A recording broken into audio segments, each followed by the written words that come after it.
Haha! Rhinox!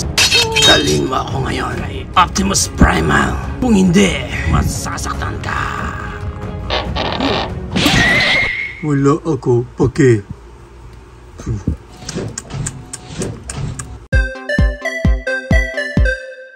And ito na nga ang toy na re-review natin for today. This is the YOLO Park AMK series Rhinox. And bago tayo mag-start, special shoutout muna sa YOLO Park for sending this Rhinox. If you want to check more products from YOLO Park, check out nyo lang yung description ng video natin sa baba. Nandoon yung mga link ng mga stores ng YOLO Park. Now, ganito itsura ng packaging niya sa harap and sa likod and at the side, on the other side, and on top, and at the bottom. There we go. Now, pag na-unbox natin siya, ang unang makukuha natin dito is, wow, may pa-calling card si YOLO Park ngayon. May after-sales service talaga sila. So, which is good. Scan nyo lang yung QR para makontak nyo sila. And we have here naman yung manual ni Rhinox. And kasama dito sa package ni Rhinox, yung upgrade weapon naman ni Optimus Prime. So, kung meron kayong YOLO Park na Optimus Prime, dito nyo kay Rhinox makukuha yung mga weapons niya. So, first, nandito yung baril ni Optimus Prime. Actually, ano to, hand cannon niya to eh. Ito yung nag-transform dun sa kamay. And, nandito rin, supposed to be Energon Blade ito eh. Pero, hindi ko alam kung matatawag natin Energon Blade kasi looks like parang bakal siya dun sa movie. Hindi siya talaga made of Energons. Anyway, blade na lang ni Optimus Prime. And, yung ibang accessories dito, actually, kay Rhinox na kasi this one, ito yung parang pinaka-maze niya. Yan, okay. Yan yung details naman sa baba. Ang ganda ng mga spikes dito. Wala siyang part na natatanggal as is siya na isang buong ganyan. And ang partner niyan is meron ditong pinakahawakan ng kanyang maze. And then may peg naman dyan. I think ito dapat. So, dyan natin siya ilalagay. Ito na yung pinaka-maze ni Rhinox. Talagang, ewan ko lang kung buhay ka pa pag tinamaan ka nito. Moving right along, nandito na si Rhinox, ang ating main figure na naka-clamshell pa. So, yan, clam na natin yan. Dito tayo mag-start sa kanyang pinaka-main body.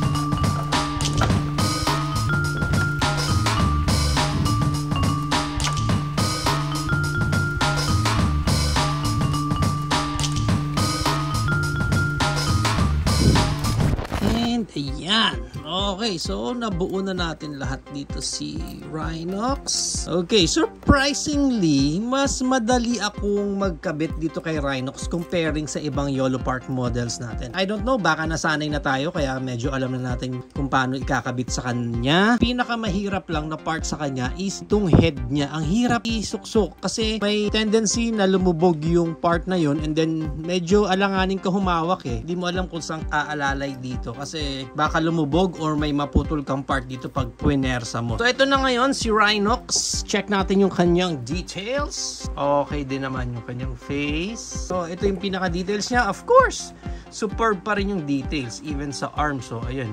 Yung color scheme niya na bronze and gray nag-complement sa isa't isa. Ang ganda. Gustong gusto ko yung mga spike niya dyan. Kahit nagkasugat-sugat na yung gloves natin dito dahil sa mga spikes niya. Ang ganda ng mga spikes niya dyan. Ayan, tingnan nyo yung abs na yan. Ganda. Even yung feet niya, yung itsura niya sa side, yan. Sa likod, talagang grabe. Ang ganda dito sa likod. Okay, oh. Ganda, oh. Ganda ng details, grabe. And para sa kanyang articulation, yung head niya, may look up siya ng konti. Kaso pag pinilit pa natin ng mas mataas, tatanggal na yung peg niya dun yung ball joint niya. So, ang pinaka-movement ng neck niya is ito, yan, no? Yung buong part na yun, ang gumagalaw. And pwede sanang ma-rotate yung head niya 360 kasi ball jointed naman yun. Pero hirap na siya mag-look left and right dahil nakaharang na yung mga armors niya dyan sa neck. Pagdating sa shoulder pads niya, naangat din yan ng ganyan. Ayan. So, double jointed din yung sa shoulder pads niya dito. Ayan. Yung galaw na yan. Ayan. Pwede rin maangat ng ganyan. May extra pa siya ditong gimmick eh. Kasi ito nagagalaw yan eh. Ayan oh. Sa bicep niya, actually itong armor niya na to nagagalaw din eh. Na up and down yan. Sa likod wala na. Pero narorotate din yan dyan. And then yung elbow bent niya. Yan. Okay. Kasi double jointed din naman elbow niya dyan. Fold siya dito and also dito. So double jointed dyan. Gating sa kamay niya, well, narorotate itong buong kamay niya na yan. And then yung mga fingers niya, yung thumb niya, ball jointed yung thumb. And dalawang articulation din. Doon sa dulo and dito sa gitna. Pagdating dito sa kanyang index finger, fold yan ng ganyan. And then lahat is may articulation ng ganyan.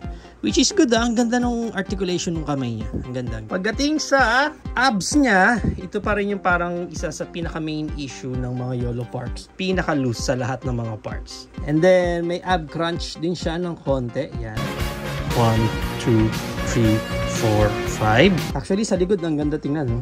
Look at that. Look at that. Ang galing. Talagang machine na machine ang dating. Galing no? Ang galing ng details na yun eh. And then, itong skirt niya, yan. Ball jointed din kasi yan eh, nung kinabit na. So, may articulation din yan ng ganyan.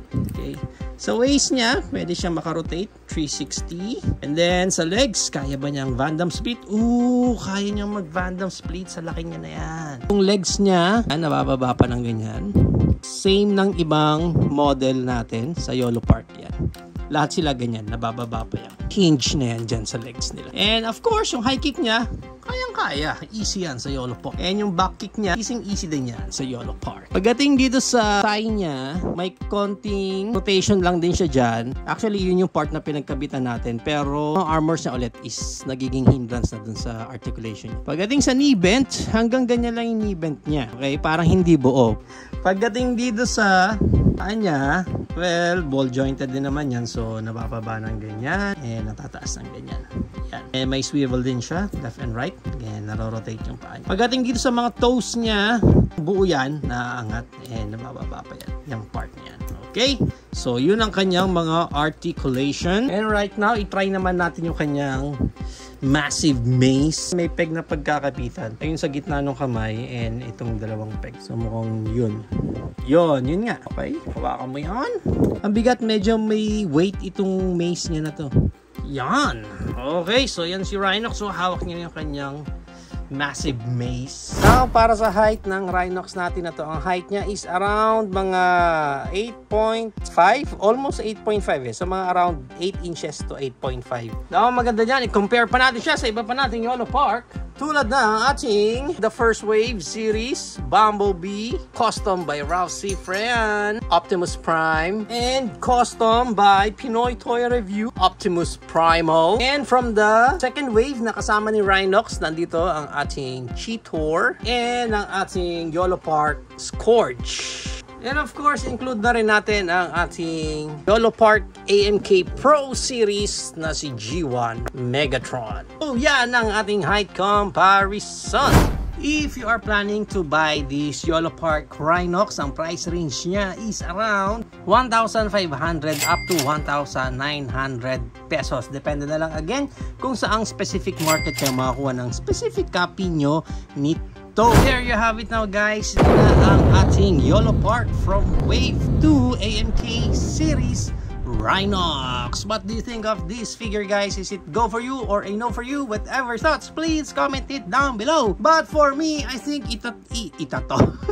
isa to sa mga solid na nagawa ng YOLO Park. I say solid kasi parang aesthetically speaking, ang ganda nung kaka-execute sa kanya. Talagang superb yung mga details ng mga model kits nila. Talagang hands down pagdating sa mga details ng mga nagawa nilang model kit. Tingnan nyo naman yung itsura dito ni Rhinox. Talagang mapapawaw ka sa looks pa lang. And isa pa sa mga good points nitong Rhinox na to, sa assembly part niya, ito sa pinaka nadalian ako na buuin si Rhinox. Ang pinakamahirap lang talaga na part sa kanya is itong head niya na medyo alanganin pag ilalagay nyo na. Pagdating sa articulation niya, lahat solid din, walang medyo loose na part other than ito ulit yung parang pinakagitna sa waist or sa chest area ng kanilang models. Halos lahat ganyan pero the rest, yung hands, yung feet, halos okay naman lahat. Hindi na natin may iwasan na may mga mag-pop off na mga parts talaga dyan kasi pag inarticulate mo siya, hindi mo may iwasan na minsan mapapahawa ka sa mga part na yon na yung pala natatanggal pala. Although pagdating dito talaga sa weapon niya, parang isa to sa mga downside lang din na napansin ko kasi sayang yung peg. May peg silang nilagay dito para yun ang magiging security kasi nung weapon pag ilalagay mo na siya sa hand. At sad to say, mabilis din matanggal yung peg na yan pag pinahawak mo sa kanya yung weapon niya. Other than that, itong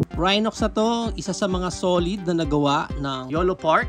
And if you think you are into collecting YOLO Park model kits na rin, at okay lang sa inyo yung mga Transformers na hindi nagta-transform, definitely this one, itong Rhinox ng YOLO Park. Kailangan magkaroon ka nito sa mga collections mo.